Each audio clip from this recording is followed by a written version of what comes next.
Hi friends, thanks for joining me for our chapter book.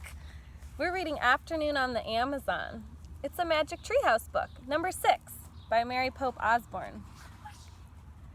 So what happened in chapter 2, the end of chapter 2, that's right. Do you remember?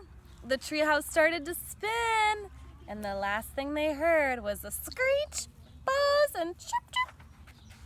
Chapter 3 is titled Yikes! It's on page 12. Jack opened his eyes. The air was hot and steamy.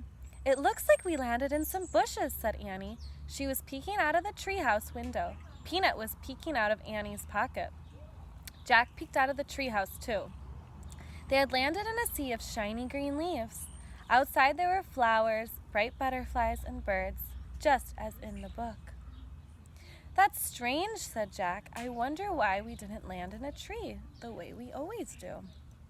I don't know, said Annie, but let's hurry and find the thing for Morgan so we can get back home before we meet any big bugs. Wait, this seems weird, says Jack. I don't understand why we landed in the bushes.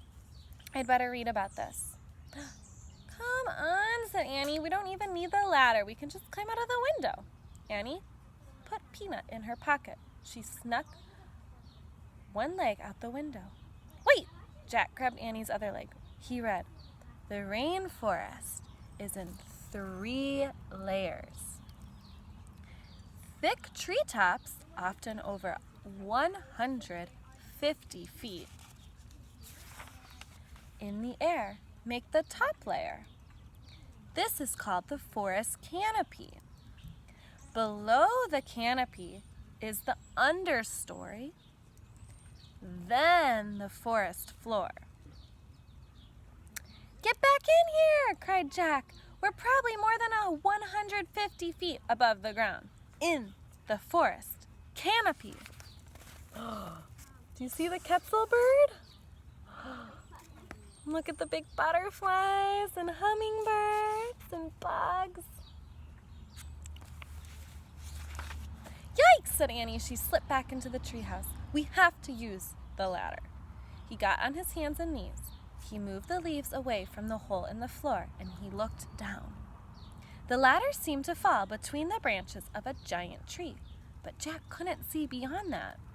"I can't tell what's down there," he said. "Be careful." Jack put the rainforest book in his backpack. Then he stepped onto the rope ladder. He started down. Annie followed with Peanut in her pocket. Jack pushed through the leaves. He came to the understory below the canopy. He looked down at the forest floor. It was very far away. "Oh man," whispered Jack. This world was completely different from the one above the treetops. Now that they were out of the sun, it was cooler. It was also damp and very quiet. Jack shivered. It was the spookiest place he had ever seen. Chapter 4. Millions of them!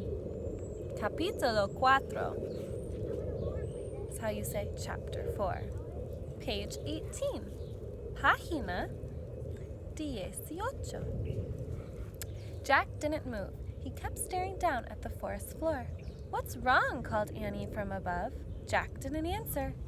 "You don't see any giant spiders, do you?" Annie said. "Well, no." Jack took a deep breath. "We have to keep going," he thought. "We have to find the special thing for Morgan." "No spiders, nothing scary," Jack called, and he started down the ladder again. Jack and Annie climbed down through the understory. Finally, they stepped onto the forest floor. Only a few rays of light slanted through the gloom. The trees were very, very tall and very wide. Vines and moss were hanging everywhere. The ground was covered with dead leaves. "Before we do anything, I'd better check the book," said Jack. He pulled out the rainforest book.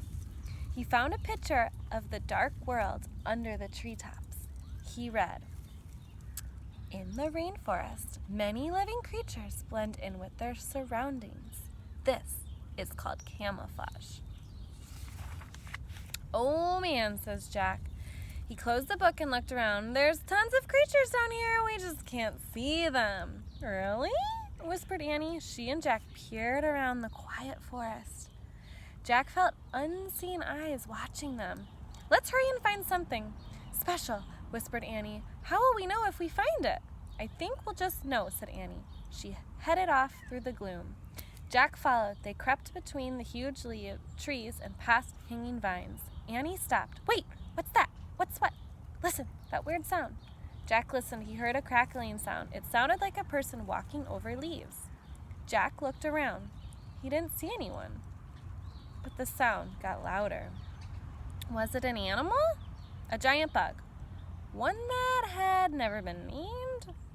Just then, the silent forest came alive. Birds took off into the air. Frogs hopped over the leaves.